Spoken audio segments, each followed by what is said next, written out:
Kamustahin naman natin ang pamimili sa night market sa Divisoria na dinarayo dahil bagsak presyo ang maraming produkto.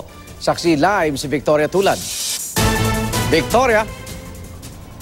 Igan, pagdating sa Christmas shopping, mukhang wala ring tulugan ang mga Pinoy. Dito kasi sa Divisoria, dagsa pa rin ang mga namimili.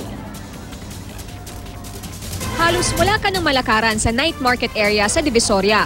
Buhos ang mga tao sa pag-asang makukumpleto ang kanilang Christmas shopping list 4 na araw bago ang Pasko. Dahil sa tuloy-tuloy na dating ng mga customer, halos hindi na magkanda-ugaga ang mga vendor. Karaniwang dinadagsa ng mga mamimili ang mga tindahan na 50 pesos lang ang benta sa t-shirt, sando, leggings at iba pa. Kabi-kabila rin ang nagtitinda ng mga Aldab merchandise gaya ng apron at dress ni Yaya Dab, pati t-shirt. Kwento ng ilan, ngayon lang sila nagkaroon ng oras para mamili. Ano pa yung kulang, sir?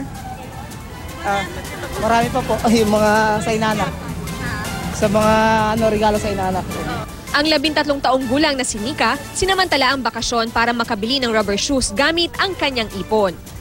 Sobrang saya po kasi may bago po ako para sa sarili ko. Pagpatak ng alas 7 ng gabi, nagbubukas sa mga tiyangge dito sa night market. Ayon sa mga tindera, madaling araw na sila nagsasara. At kung sa tingin nyo ay marami ng tao sa ngayon, inaasahan daw na sa bisperas ng Pasko ay lalo pang daragsa ang mga mamimili. Pero ayon sa ilang tindera, kahit dagsa ang mga namimili, mas maliit pa rin ang kanilang kita ngayon kumpara noong isang taon. Ngayon kasi medyo umuulan-ulan kaya hindi ganong mabenta. Gaya sa night market, puno pa rin ng mga mamimili ang mga bangketa dito sa Divisoria. Igan, dahil ilang araw na lang ay bagong taon na rin, may mga nakita tayo na nagtitinda na ng Lucky Charms. Inaasahan namang sa susunod na linggo ay may mga magbebenta na ng paputok. At live mula rito sa Divisoria, ako si Victoria Tulad, ang inyong saksi.